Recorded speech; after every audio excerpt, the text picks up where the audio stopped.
प्रभु यीशु मसीह के नाम में आप सबको शालोम, जय मसीह की। आइए प्रभु के वचन में से आज फिर हम अध्ययन करें। आज हम प्रभु यीशु मसीह के साथ संबंधित कुछ प्रार्थना की बातों पर ध्यान करेंगे, उसके प्रार्थना के जीवन पर, और जो प्रार्थना प्रभु अपने लोगों को सिखाता है, जो प्रभु ने अपने चेलों को सिखाई, उसके ऊपर भी हम ध्यान करेंगे। मेरे चीजों बहुत ही महत्वपूर्ण है प्रभु यीशु मसीह के प्रार्थना के जीवन को देखना, क्योंकि आप और मैं, हम सब यीशु मसीह की तरह बनने के लिए बुलाए गए हैं। आप और मैं बुलाए गए हैं कि हम यीशु के समान बने, यीशु की तरह चले, यीशु की तरह हमारा जीवन हो, यीशु की तरह हमारा स्वभाव हो, और यीशु के पदचिन्हों पर हम चलें। जैसे यीशु ने जीवन व्यतीत किया, वैसे ही हम भी जीवन व्यतीत करें। तो यीशु की प्रार्थना का जीवन और जो प्रार्थना यीशु ने सिखाई हमारे लिए बहुत ही महत्वपूर्ण है। मेरे चीजों, आज जबकि प्रभु की हुजूरी में हम हैं, खुले हृदय से हम प्रभु की हुजूरी में बैठे इस प्रार्थना के साथ कि प्रभु आज वचन के द्वारा फिर मुझसे बात कर, आज वचन के द्वारा मेरे जीवन में कार्य कर। मेरे चीजों, आइए हम प्रभु के वचन में से मत्ती 14 है 13 पद पढ़ेंगे। मत्ती 14:13। जब यीशु ने यह सुना तो वह नाव पर चढ़कर वहां से किसी सुनसान जगह को एकांत में चला गया। यीशु कहां गया जी? एकांत में, जहां कोई नहीं था, जहां उसको कोई बुला ना सके, जहां उसको कोई काम न दे सके, जहां पर वो पिता के साथ कुछ समय प्रार्थना में, उसकी संगति में लगा सके। तो यीशु एकांत में गया। यीशु के चेले होने के नाते, उसके लोग होने के नाते, मेरे अजीजों, क्या आपके मन में प्रतिदिन ये बात आती है कि आप एकांत में बैठें? यदि इसका जवाब हां है, तो उसका अर्थ ये हुआ कि हम यीशु के समान बनना चाहते हैं, यीशु जैसा जीवन व्यतीत करना चाहते हैं। मेरे चीजों, प्रभु हम में से हर एक के अंदर अपनी पवित्र आत्मा के द्वारा ऐसी भूख और प्यास डालना चाहता है कि हम भी एकांत में समय व्यतीत करें। जिससे हम प्रेम करते हैं, उसके साथ हम समय व्यतीत करना चाहते हैं। हम बच्चों के साथ प्रेम करते हैं, बच्चों के साथ समय व्यतीत करते हैं, उनसे बात करते हैं, उनको प्रेम करते हैं, उनको देखते हैं। मित्र के साथ प्रेम करते हैं, मित्र के साथ समय व्यतीत करते हैं। रिश्तेदार के साथ, किसी भी के साथ हम प्रेम करते हैं, तो हम उसके साथ समय व्यतीत करते हैं। सवाल करिए अपने आप को, आप कितना प्रभु को प्रेम करते हैं? यदि प्रेम करते हैं तो उसके साथ अकेले में आप बैठेंगे, जहां सब कामों को छोड़ेंगे। बहुत से लोग बोलते हैं कि प्रार्थना का समय नहीं मिलता। मेरे जीजू, ये झूठ है, ये शैतान का धोखा है। हम सबको परमेश्वर ने 24 घंटे दिए हैं। परमेश्वर दयालु है और वो किसी का पक्षपात नहीं करता, इसलिए उसने सबको 24 घंटे दिए हैं। किसी को कम समय नहीं दिया, किसी को ज्यादा समय नहीं दिया। मेरे जीजो, यदि सचमुच प्रभु को अपने जीवन में हम प्रेम करते हैं, प्रभु को पहल देते हैं, तो उसके साथ एकांत में समय व्यतीत करेंगे, जहां हमको कोई किसी काम के लिए ना बुलाए, जहां हमको कोई जिम्मेवारी ना दे, जहां हमारा ध्यान इधर उधर ना जाए।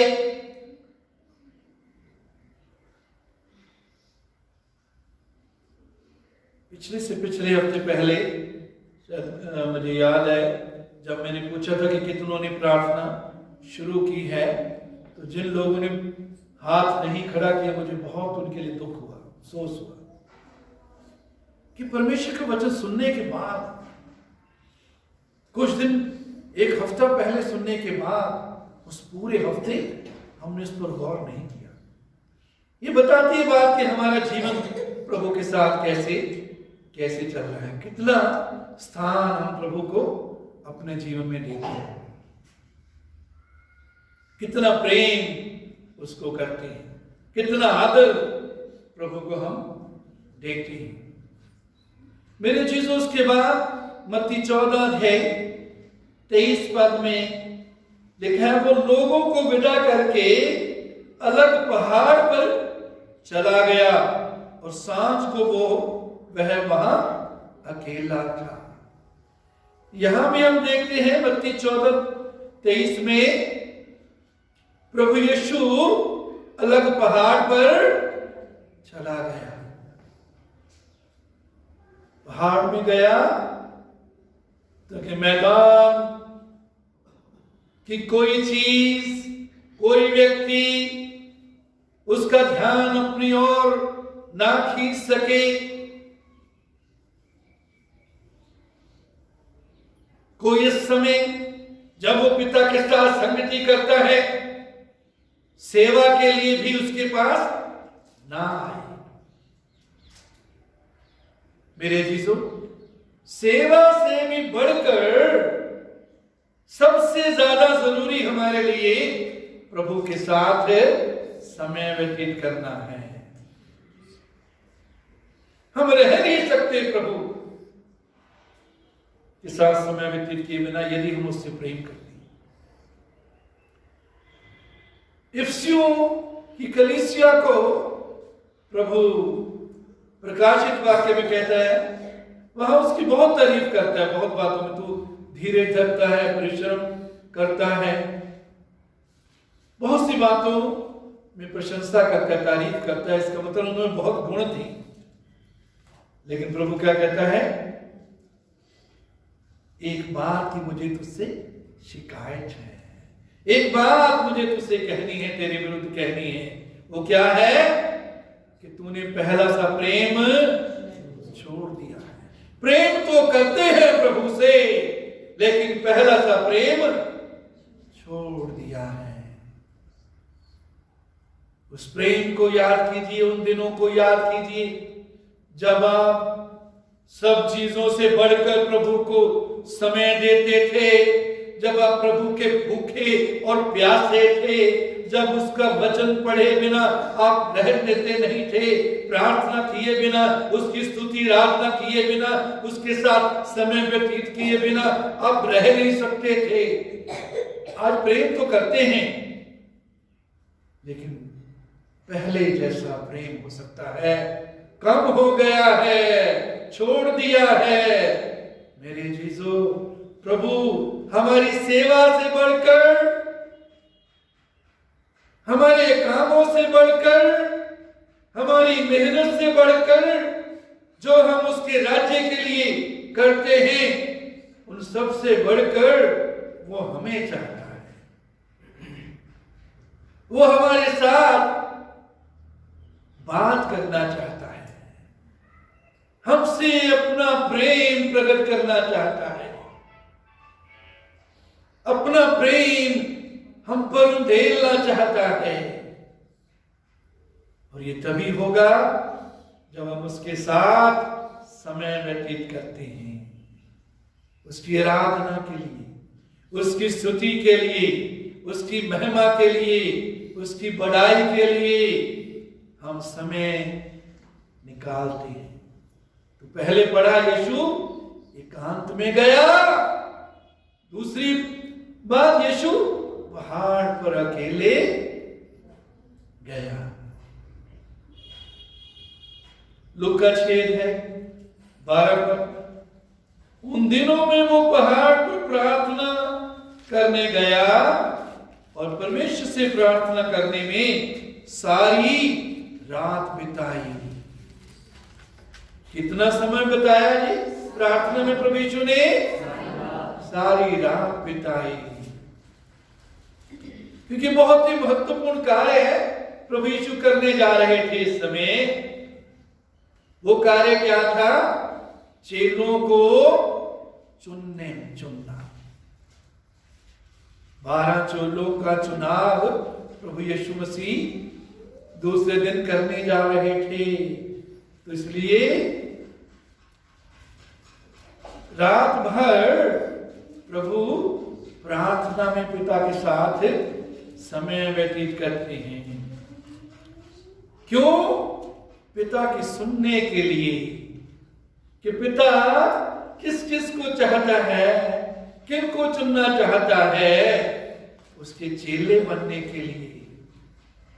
मेरे जीजो, हम बहुत बार बहुत अहम फैसले, बहुत महत्वपूर्ण फैसले अपने जीवन के करते हैं अपनी समझ के अनुसार, जैसे हमको अच्छा लगता है। नीति वचन 3:5 में क्या लिखा है? तू अपनी समझ का सहारा ना ले, पूरे मन से यहोवा पर भरोसा रख। प्रभु यीशु ने पिता पर भरोसा रखा। पिता से बुद्धि मांगी, पवित्र आत्मा की अगुवाई मांगी, तो उसने 12 चेलों को चुना। मेरे चीजों, प्रभु की हजूरी में समय व्यतीत करने से हम उसकी अगुवाई पाते हैं। क्या पाते हैं जी? अगुवाई पाते हैं। प्रभु हमारी अगुवाई करता है, हमें बताता है कि क्या हम करें, क्या ना करें, कैसे करें, कब करें। ये बहुत महत्वपूर्ण है। तीनों बातें, कब करें, कैसे करें, क्यों करें, ये सब बातें प्रभु हमें समझाता है, बताता है जब हम उसकी हजूरी में बैठते हैं। मेरे जीसु, उसके बाद हम देखते हैं मत्ती 6 है 6 पद में, परंतु जब तू प्रार्थना करे तो अपनी कोठरी में जा और द्वार बंद करके अपने पिता से जो गुप्त में है प्रार्थना कर। यहां 2 बातें प्रभु जगह के संबंध में बोलते हैं कि कोठरी में जा। कहां जा जी? कोठरी में जा और दरवाजा बंद कर। कोठरी में जा, दरवाजा बंद करने का अर्थ है अपना संपर्क संसार से काट ले, अपना फोन अलग किसी जगह पर रख दे। यदि फोन पास रखेंगे प्रार्थना के समय, तो जब फोन किसी का आएगा, चाहे आप अटेंड ना भी करें तो भी टेढ़ी आंख से देखेंगे कि किसका फोन आ गया। इसलिए फोन को भी दूर रखें और बात ना करें। कितना भी जरूरी काम है, प्रार्थना के बाद बात करें। सबसे अच्छा यही है, उसको दूर रखें। बाद में देख लीजिए, बाद में यदि किसी की कॉल आई है तो उसको आप जवाब दे दीजिए, सुन लीजिए, बात कर लीजिए फोन। तो कोठड़ी में बंद करना है, दरवाजे को बंद करना है। जिनके पास अलग कोठड़ी नहीं है, हम चेलों के उदाहरणों को देखते हैं। पतरस ऊपर छत पर प्रार्थना करने के लिए गया। यदि नीचे स्थान नहीं है छत पर, चले जाएं। पौलुस और सिलास नहर के किनारे गए, ये सोचकर कि वहां प्रार्थना करने का स्थान होगा। प्रभु ने और उसके चेलों ने वहां प्रार्थना नहीं की जहां शोर शराबा था, जहां भीड़ थी, जहां लोग उसको डिस्टर्ब कर सकते थे। आज फिर प्रभु आपसे बात कर रहा है, निकालिए समय। और उस कहते मैं अपनी देह को मारता कूटता और वश में लाता हूं। इसका अर्थ यह नहीं कि हम डंडा लेके मारे, थप्पड़ या मुक्के मारे अपने, नहीं, बल्कि देह जो अपनी मर्जी करना चाहती है, देह की इच्छाओं को, देह की भावनाओं को मारे। कहे नहीं, मैं वही करूंगा जो प्रभु का वचन कहता है, मैं वही करूंगा जो प्रभु की मेरे लिए इच्छा है। और उसकी इच्छा मेरे लिए क्या है कि मैं कोठड़ी बंद करूं। कोठड़ी का मतलब है अंदर का कमरा, और मैं दरवाजा बंद करूं, ना किसी की सुनूंगा, ना किसी से उस समय बोलूंगा। मेरे जीवन बदल जाएगा, आपका शांति रहने लग जाएगी, आनंद रहने लग जाएगा, क्योंकि उसकी हजूरी में आनंद की क्या है, उसकी उपस्थिति में, प्रभु की उपस्थिति में, प्रभु की हजूरी में आनंद की क्या है जी, भरपूरी है। जब हम उसमें रहते हैं तो हम में वो आनंद भरा रहता है।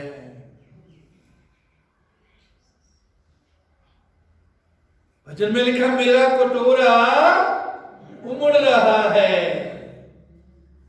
वो हमको इतना आनंद से भरता है कि उसका आनंद हम दूसरों के साथ बांटते हैं। दूसरे हमारे बातों के द्वारा, हमारे जीवन के द्वारा, हमारे व्यवहार के द्वारा, हमारे साथ बात करने बैठने के द्वारा प्रभु के आनंद को पाएंगे। क्योंकि वो इतना भरता है कि हमारा कटोरा उमड़े, उछले, उसमें से आनंद दूसरों तक पहुंचे।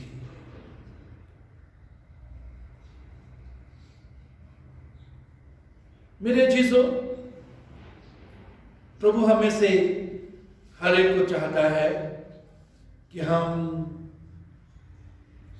पाइप के समान, उस पाइप के समान बने जिसमें टैंकी से ऊपर से पानी आता है और वो पानी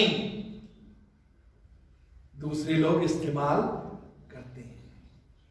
वो टैंकी प्रभु की हजूरी है, जहां से हम उसके जीवन को लेते हैं, उसके आनंद को लेते हैं, उसकी सामर्थ्य को लेते हैं और वो हम दूसरों के साथ बांटे।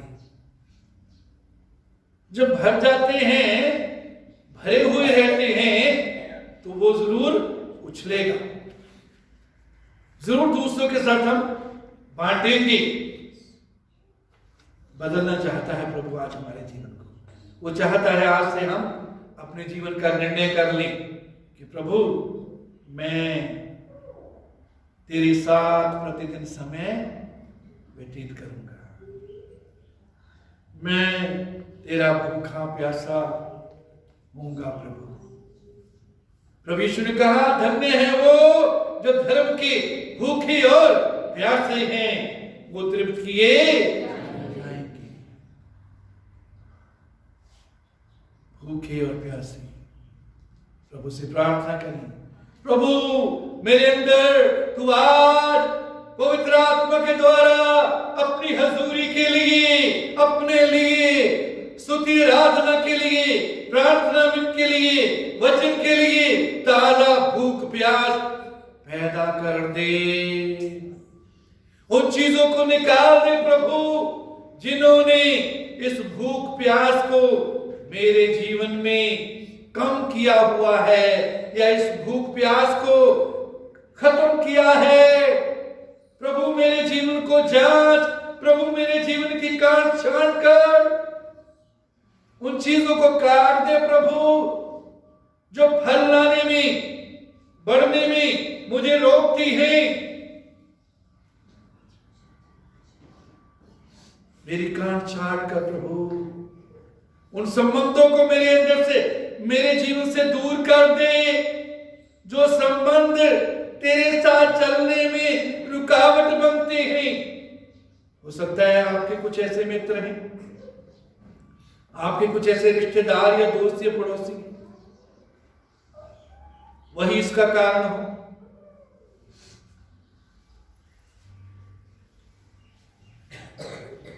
प्रभु उन सब चीजों को मेरे जीवन से दूर कर दे, उन कामों को दूर कर दे। कई बार हम जरूरत से ज्यादा जिम्मेवारी अपने ऊपर ले लेते हैं, जरूरत से ज्यादा काम करने लग जाते हैं। हो सकता है ओवर टाइम लगाना या एक ही टाइम में दो काम करना, 2 जॉब करना।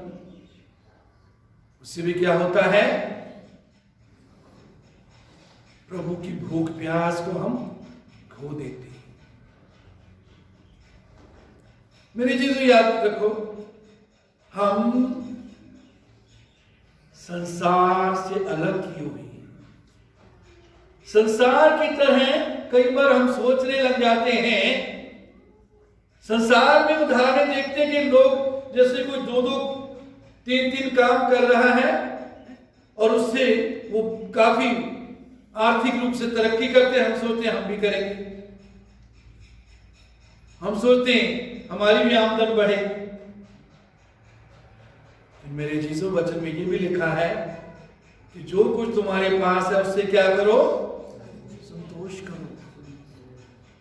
जो कुछ तुम्हारे पास है उससे क्या करो, संतोष करो। हम कई बार ज्यादा जिम्मेवारियां अपने ऊपर लेकर, ज्यादा काम की जिम्मेवारी लेकर प्रभु के साथ हमारा जो संबंध है उसको खो देते हैं। उसके लिए जो भूख प्यास है उसको खो देते हैं। फिर प्रभु कहते तूने पहला सा प्रेम छोड़ दिया है। आज वो चाहता है पहले से प्रेम में हम आ जाएं, जैसा प्रेम पहले करते थे वैसा करने लगे। वो प्रेम जिसमें हम प्रभु को सबसे ज्यादा पहल देते थे, वो प्रेम हम करने लग जाएं। मेरे जीसो, उसके बाद लूका 11 है उसके एक पद में लिखा है 11:1, लूका 11:1, वे किसी जगह प्रार्थना कर रहा था। जब वो प्रार्थना कर चुका तो उसके चेलों में से एक ने उससे कहा, हे प्रभु, जैसे यूहन्ना ने अपने चेलों को प्रार्थना करना सिखाया, वैसे ही हमें भी तू सिखा।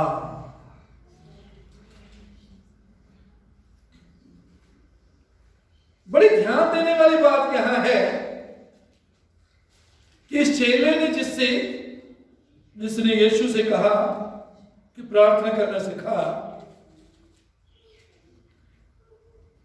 चेले ने कहा, यीशु को प्रार्थना करते देखकर कहा, यीशु को प्रार्थना करते देखकर चेले ने कहा। मेरे अजीजों, जब हम प्रार्थना का जीवन व्यतीत करते हैं, उसका प्रभाव दूसरों पर होता है। दूसरों के अंदर भी प्रार्थना की भूख प्यास जगती है। क्योंकि वचन में प्रभु क्या कहता है, तुम जगत के क्या हो? नमक। तुम पृथ्वी के, माफ करना, नमक, जगत की ज्योति और पृथ्वी के नमक हो। नमक प्यास पैदा करता है। क्या पैदा करता है जी? जब हम पृथ्वी के नमक प्रभु ने हमें बनाया है, तो वो क्या चाहता है जी?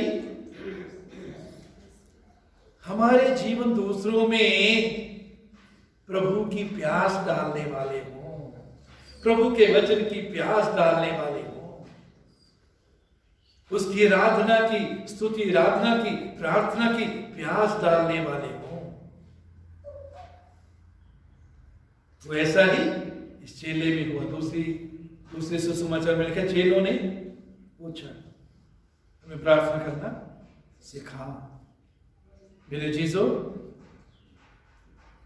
तो जब हम प्रार्थना करने लगेंगे, उसका प्रभाव दूसरों के जीवन में भी प्रार्थना के लिए होगा। तो उसके बाद प्रभु ने क्या कहा? मत्ती 6:9 से 15 पद तक।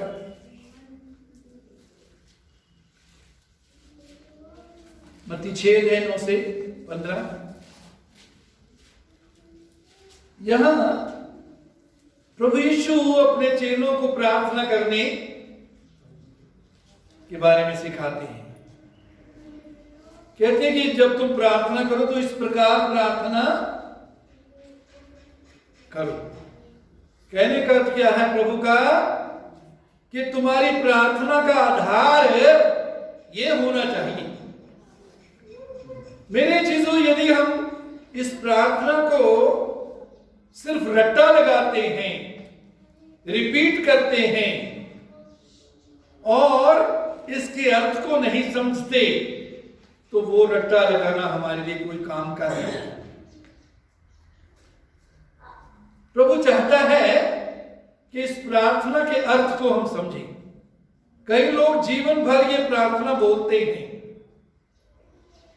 लेकिन इसका अर्थ नहीं समझते कि क्या प्रभु हमें सिखाना चाहता है यहां। तो प्रभु 9 पद में क्या कहता है? अतः तुम इस रीति से प्रार्थना किया करो। ये आधार हमारी प्रार्थना का होना चाहिए। ये बेस हमारी प्रार्थना का होना चाहिए। इन बातों पर जो प्रभु ने यहां बताई हैं, दिखाई हैं, इन पर हमारी प्रार्थना आधारित होनी चाहिए। तो इससे पहले कि मेरे अजीजों इस पर ध्यान देने चले, तो मैं एक बार फिर ये क्लियर करना चाहता हूं कि प्रार्थना का अर्थ सिर्फ मांगना नहीं है। प्रार्थना में हमारी स्तुति और आराधना भी आती है। दूसरों के लिए विनती करना भी आता है। तो प्रार्थना बहुत ही लंबा चौड़ा क्षेत्र इसका या विषय है। तो हे हमारे पिता, पहली बात प्रभु ने क्या बोला? हे हमारे पिता। परमेश्वर हमारा क्या है जी? पिता है। परमेश्वर हमारा पिता है। प्रभु यीशु ने परमेश्वर पिता को पिता के रूप में प्रकट किया। प्रभु यीशु को ग्रहण करने के बाद, ग्रहण करते समय हम परमेश्वर के बच्चे बन जाते हैं, उसकी संतान बन जाते हैं। यूहन्ना 3:16 में क्या लिखा? क्योंकि जितनों ने उसे ग्रहण किया उसने उन्हें परमेश्वर की संतान बनने का अधिकार दिया। परमेश्वर की संतान बनने का अधिकार दिया। आप और मैं जिन्होंने प्रभु यीशु को अपने जीवन का उद्धारकर्ता प्रभु ग्रहण किया है, हम परमेश्वर की क्या है जी? संतान हैं, उसके बच्चे हैं, उसके बेटे हैं। हम भिखारी नहीं हैं। उसने हमको भिखारी नहीं बनाया, अपने राज्य में अपनी संतान बनाया है। हम उसके बच्चे हैं और वो नहीं चाहता कि हम भिखारियों की तरह उससे सिर्फ मांगते ही रहें, ये दे दे, वो दे दे, ये कर दे, वो कर दे। हाँ, वो मांगना उस प्रार्थना का हिस्सा है जिसके बारे में हम आगे देखेंगे। ये हमारे पिता, तू जो स्वर्ग में है। हमारा परमेश्वर स्वर्ग में है,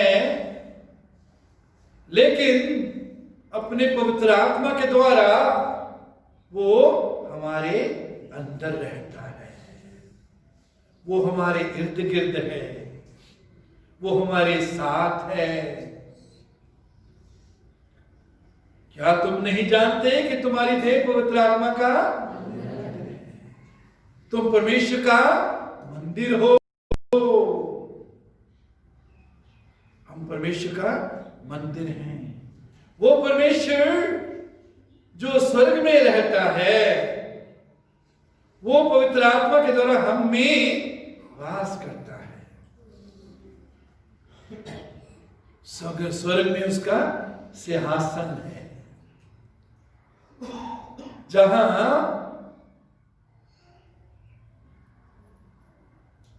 वो राज्य करता है, जहां से वो राज्य करता है।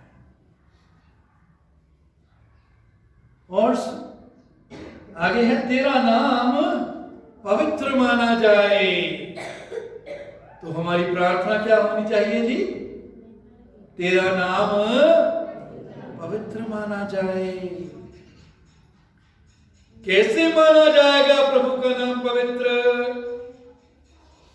यदि हम बुरी जिंदगी गुजारते हैं, पाप वाली जिंदगी गुजारते हैं, संसार के लोगों की तरह जीवन गुजारते हैं, तो कैसे उसका नाम पवित्र माना जाएगा?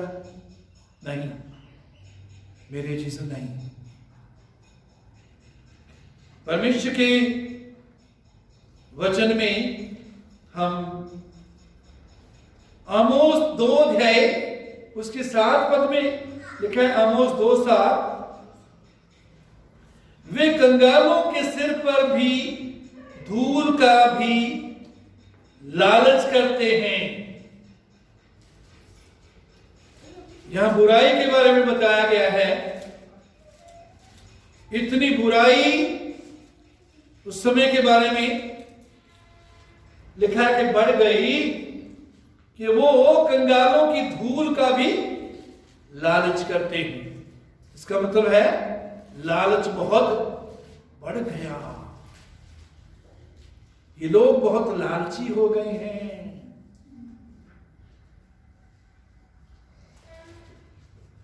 ये कंगालों की धूल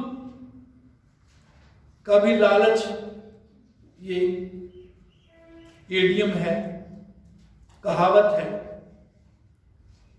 जैसे हमारे कहावत होती है ना, वो जो बहुत कंजूस हो उसके बारे में कहते थे कि तो जूं भी दवा नहीं, जूं भी नहीं देगा। सुनिए आपने, सुनिए, ये तो जूं भी नहीं मिलेगी इससे। मतलब कहने का है इससे ये कंजूस है, ये कुछ नहीं देगा।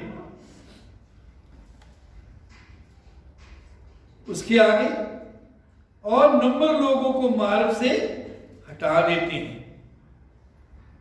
आगे, और बाप बेटा दोनों एक ही कुमारी के पास जाते हैं।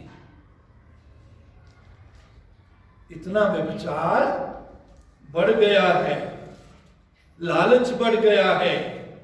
इसलिए परमेश्वर क्या कहता है, जिससे मेरे पवित्र नाम को अपवित्र करें।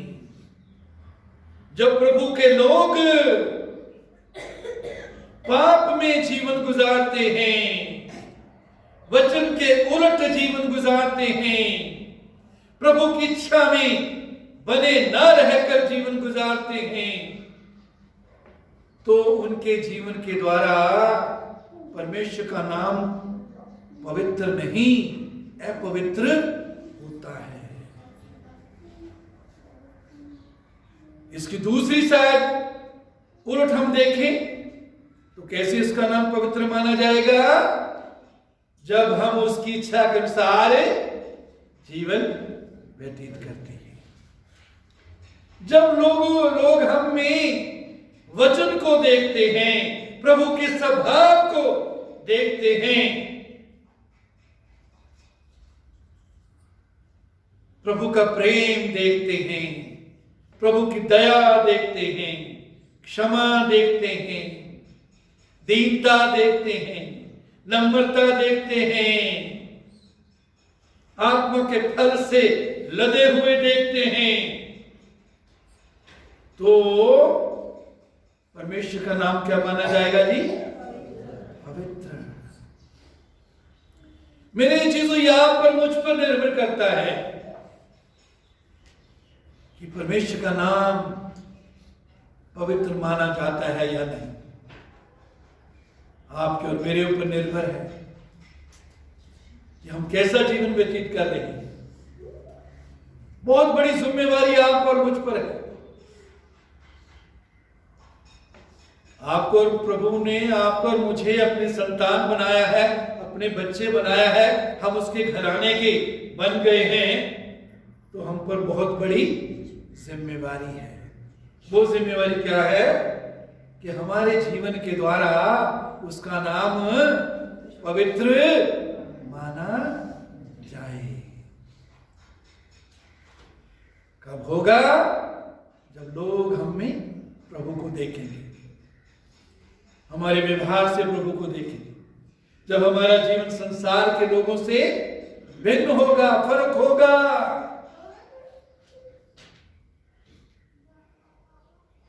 मेरे चीजों, उसके बाद 10 पद में तेरा राज्य आए, तेरा राज्य आए। मेरे चीजों, उसका राज्य इस पृथ्वी पर आपके और मेरे अंदर है। वो राजा हमारे अंदर है, उसका राज्य हम में है, और हमारे जीवनों के द्वारा परमेश्वर की यही योजना और इच्छा है कि उसका राज्य दूसरों की जीवनों में भी आए। जब हमारे जीवन के द्वारा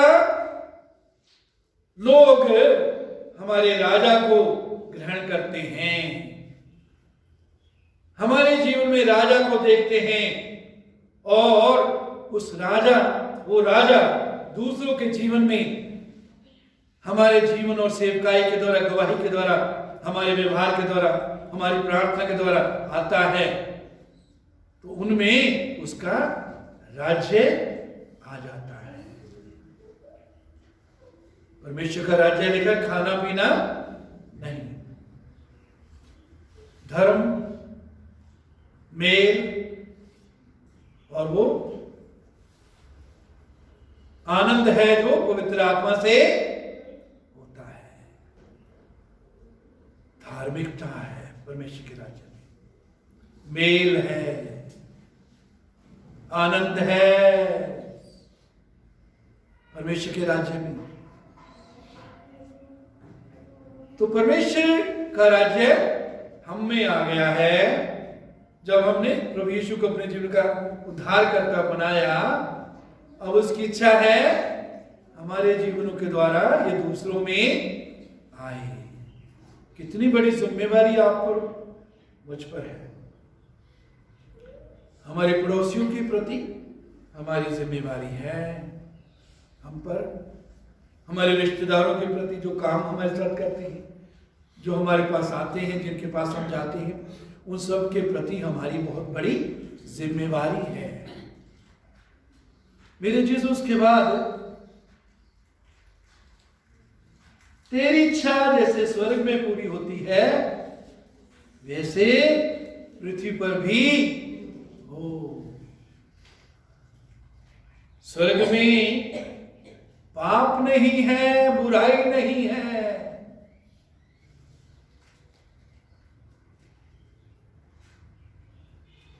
स्वर्ग में परमेश्वर है और उसके गुण हैं, भरपूरी से हैं। स्वर्ग उसकी महिमा से भरा है। परमेश्वर प्रेम है, स्वर्ग उसके प्रेम से भरा है। परमेश्वर पवित्र है, स्वर्ग उसकी पवित्रता से भरा हुआ है। स्वर्ग में कोई रोग नहीं है।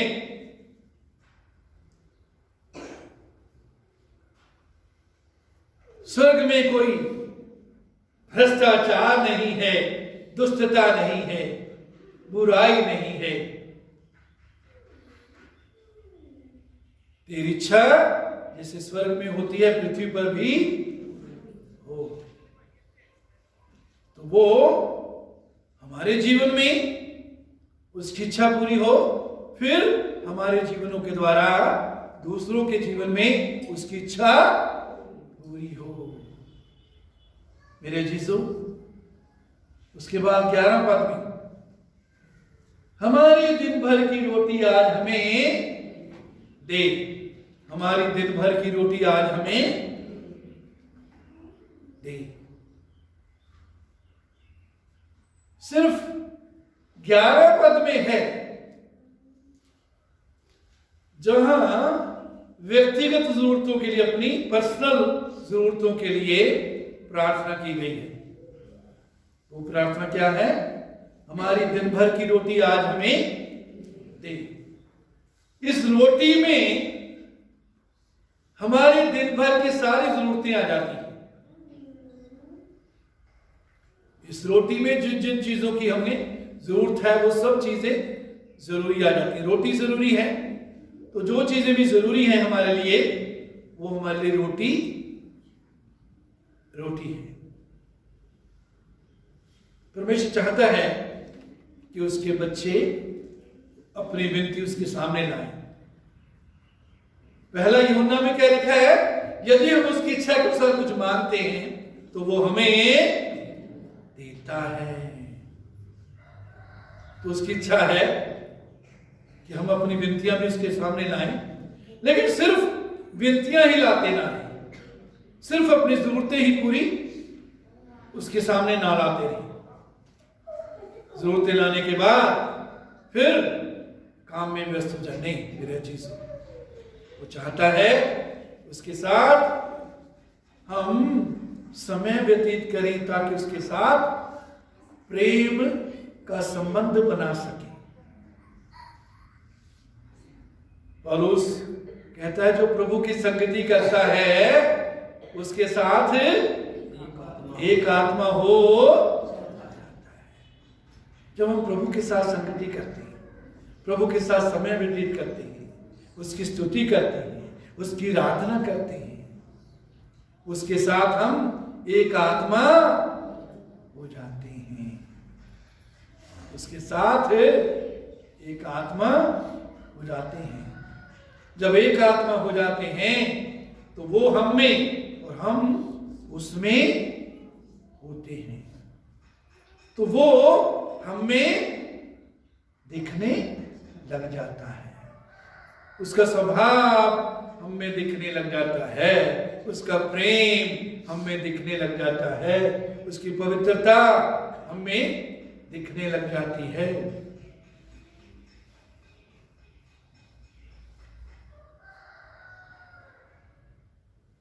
तो जरूरतें उसके सामने लाई 12 पर, और जिस प्रकार हमने अपने अपराधियों को क्षमा किया है वैसे ही तू भी हमारे अपराधों को क्षमा कर। बड़ी ध्यान देने वाली बात है, ध्यान दीजिए। जिस प्रकार हमने अपने अपराधियों को क्षमा किया है वैसे ही या उसी प्रकार तू भी हमारे अपराधों को क्षमा कर। हम बहुत बार कुछ गलतियां करते हैं, पाप करते हैं, बोलने के द्वारा, कामों के द्वारा, व्यवहार के द्वारा, और जब हम ये महसूस करते हैं कि हमने गलती की, पाप किया, तो हम प्रभु से माफी मांगते हैं। लेकिन यहां क्या लिखा है? इससे पहले कि तू माफी मांग, जिन्होंने तेरे विरोध में कुछ पाप किया है उनको पहले माफ कर।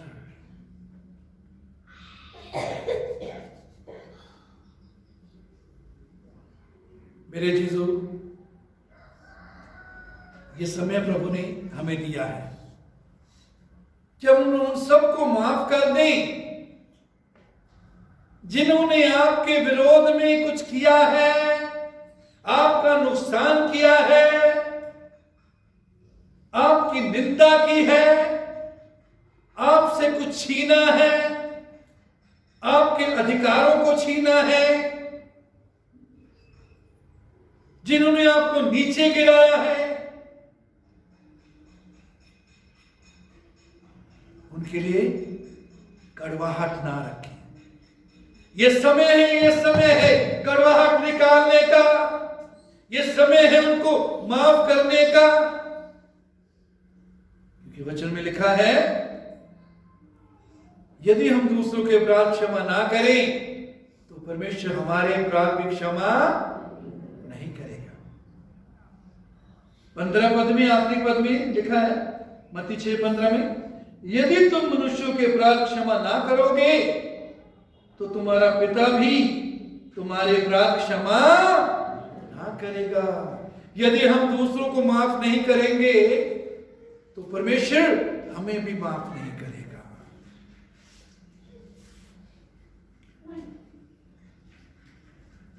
यदि हम दूसरों को माफ करने के लिए तैयार नहीं तो अपने अपराधों की, अपने पापों की माफी ना मांगे, क्योंकि परमेश्वर कहता है हमारे अपराध, हमारे पाप क्षमा नहीं करेगा जब तक हम दूसरों के पाप माफ नहीं करेंगे।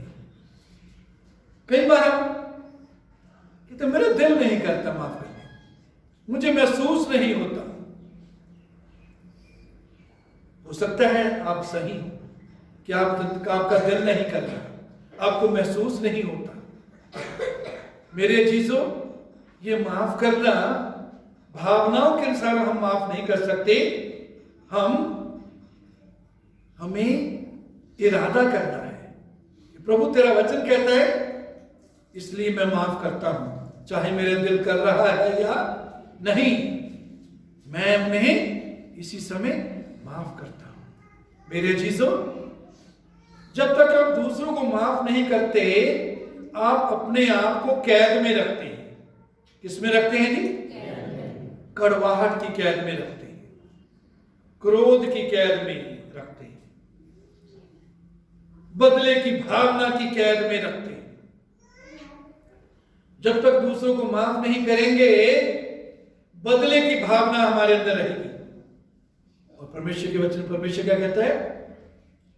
बदला लेना मेरा काम है, किसी का बदला तुम ना लेना।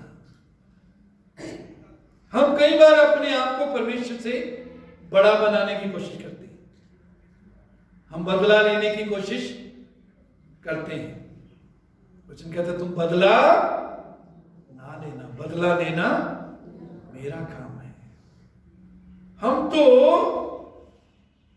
वैसे ही क्षमा करें जैसे प्रभु ने हमें क्षमा किया है। प्रभु कैसे क्षमा करता है? पहला इब्रानी 8:12 में हम पढ़ेंगे, नहीं वहां लिखा है, मैं उनके अधर्म को फिर स्मरण नहीं करूंगा, उनके पाप को, उनकी बुराई को फिर याद नहीं करूंगा। हमें भी माफ करने के बाद याद नहीं करना। यशाया 38:17 में लिखा है, 38:17, उसने मेरे पापों को पीठ पीछे फेंक दिया है। कहां फेंक दिया है जी? पीठ पीछे फेंक दिया है। वो पीठ पीछे फेंकता है। हम कई बार माफ तो कर देते हैं, लेकिन पीठ पीछे फेंकने की जगह अपने सामने फेंक देते हैं, ताकि उनको जब भी समय मिले याद करें, देखें। नहीं मेरे चीजों, हमें वैसे ही माफ करना है जैसे परमेश्वर पीठ पीछे फेंकता है, ताकि वो फिर हमको दिखाई ना दे, हम याद ना करें। मीका 7:19 में लिखा है, वो समुद्र की तह में फेंकेगा। कहां फेंकेगा जी? समुद्र की तह में। समुद्र की तह में, ताकि वहां से परमेश्वर कहता है मैं उनको याद नहीं करूंगा। परमेश्वर की देखो याददाश्त तो सिद्ध है, बहुत है। परमेश्वर सिद्ध है, उसकी याददाश्त कमजोर नहीं है, लेकिन वो हमसे इतना प्रेम करता है, ऐसे क्षमा करता है कि भी मैं उस याददाश्त को भी जो परमेश्वर की ताकत है, परमेश्वर कहता है मैं उसे भी छोड़ने के लिए तैयार हूं, भुलाने के लिए तैयार हूं, याददाश्त खोने के लिए तैयार हूं। मैं तुम्हारे पापों को फिर याद नहीं करूंगा। उसके बाद मैंने चीजों इब्रानियों 11:1 में लिखा है, हर एक भार और आसानी से उलझाने वाले पाप को दूर करके उस दौड़ में धीरज से दौड़े। कैसे दौड़े जी? धीरज से दौड़े। वो दौड़ हमारे सामने रखी है, विश्वास की दौड़, प्रभु के साथ चलने की दौड़। इस दौड़ में लिखा है हर एक भार को दूर करके। इसको दूर करके जी?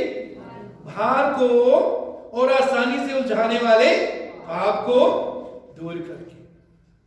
पाप तो हमको रोकता ही है दौड़ में दौड़ने से, लेकिन भार, बहुत सी चीजें भार होती हैं मेरे चीजों। जब हम दूसरों को माफ नहीं करते, याद रखते हैं दूसरों के पाप, तो वो भी हमारे लिए क्या बन जाता है जी? भार बन जाता है। जब दौड़ में लोग दौड़ते हैं, सब भारी कपड़े उतार देते हैं। कोई बोझ लेकर दौड़ में नहीं दौड़ता। तो हम हर तरह के भार को दूर करें अपने जीवन से। ये भार, वो बातें भी हो सकती है, वो हो सकता है अपने आप में पाप नहीं है, लेकिन हम जरूरत से ज्यादा उनको समय देते हैं। मैच देखना पाप नहीं है, लेकिन जब हम उसको प्रार्थना का, वचन का समय उसको दे देते हैं मैच देखने को, तो हमारे लिए वो भार बन जाता है। वो फिर पाप भी बन जाता है, उलझाने वाला पाप। ध्यान दें किस चीज का समय कब है, कितना स्थान उसको जीवन में देना है। मेरे चीजों मत्ती 18:23 से 25 को पढ़ेंगे नहीं, समय बचाने की खातिर। वहां हम देखते हैं एक राजा है, उसका किसी ने 10,000 तोड़े, बहुत बड़ी रकम उधार ली हुई थी, नहीं दिए। राजा ने फैसला किया कि इसको जेल में डालें, लेकिन उसने दया मांगी कि हे स्वामी मुझे माफ कर, मेरे पास पैसे नहीं हैं, मैं भर दूंगा। मालिक दया करता है, राजा दया करता है, उसको छोड़ देता है। उसको जब छोड़ा गया तो वो किसी और दूसरे इंसान से मिला जिसने उसके 50 दिनार, बहुत छोटी रकम, 50 रुपए के लगभग देने थे। उसने उसको गले से पकड़ा, तूने मेरे अभी तक पैसे नहीं दिए। गले से पकड़कर उसको जेल में डाल दिया। जब उस राजा को पता लगा, उसके पास खबर पहुंची, तब उसने पूछा, मैंने तुम्हारी इतनी बड़ी रकम, इतना कर्ज माफ कर दिया था, तूने छोटी सी रकम माफ नहीं की। और वचन में लिखा है, उस राजा ने उस व्यक्ति को जिसके 10,000 तोड़े, बहुत बड़ी रकम माफ की थी, उसको कहा कि इसको दुख देने वालों के हाथों में सौंप दो, दुख देने वालों के हाथों में सौंप दो। मेरे अजीजों, जब हम दूसरों को माफ नहीं करते, बहुत बार बहुत से दुख इसलिए हमारे जीवन में आते हैं, इसलिए हमारे जीवन में बीमारियां आती हैं, इसलिए हमारे जीवन में कष्ट आते हैं, इसलिए हमारे कई बार नुकसान होते हैं, क्योंकि परमेश्वर ने हमें दुख देने वालों के हाथ में परमेश्वर सौंप देता है, अपना हाथ पीछे हटा लेता है। क्यों? क्योंकि उसने तो हमें माफ कर दिया, लेकिन हम दूसरों को माफ जब नहीं करते तो परमेश्वर अपनी आशीष का हाथ पीछे हटा लेता है और दुख देने वालों के हाथ में हमें सौंप देता है। उसके लिए क्या करना है? माफ करना है। क्या करना है?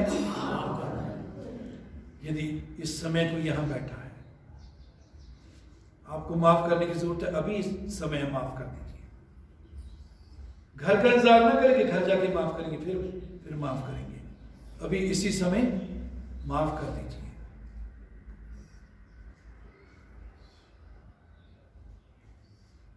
उसके बाद हमें परीक्षा में ना ला, परंतु बुराई से बचा। ये प्रार्थना होनी चाहिए कि हम परीक्षा में ना गिरे। प्रभु ने कहा, जागते रहो और प्रार्थना करते रहो कि परीक्षा में, परीक्षाएं हमारे सामने आती हैं, परीक्षाओं का आना पाप नहीं है। जब तक हम इस जमीन में हैं, परीक्षाएं हमारे सामने आएंगी, लेकिन हमने उनमें गिरना नहीं, उनसे दूर अपने आप को लेकर जाना है, उनमें गिराना नहीं। यूसुफ के सामने परीक्षा है, उसका जो मालिक है, उसकी पत्नी ने चाहा कि यूसुफ उसके साथ शारीरिक संबंध कायम करे, लेकिन यूसुफ वहां से भाग गया। वो गिर सकता ही था अगर वहां रहता। हमें परीक्षा में ना ला, परंतु बुराई से बचा।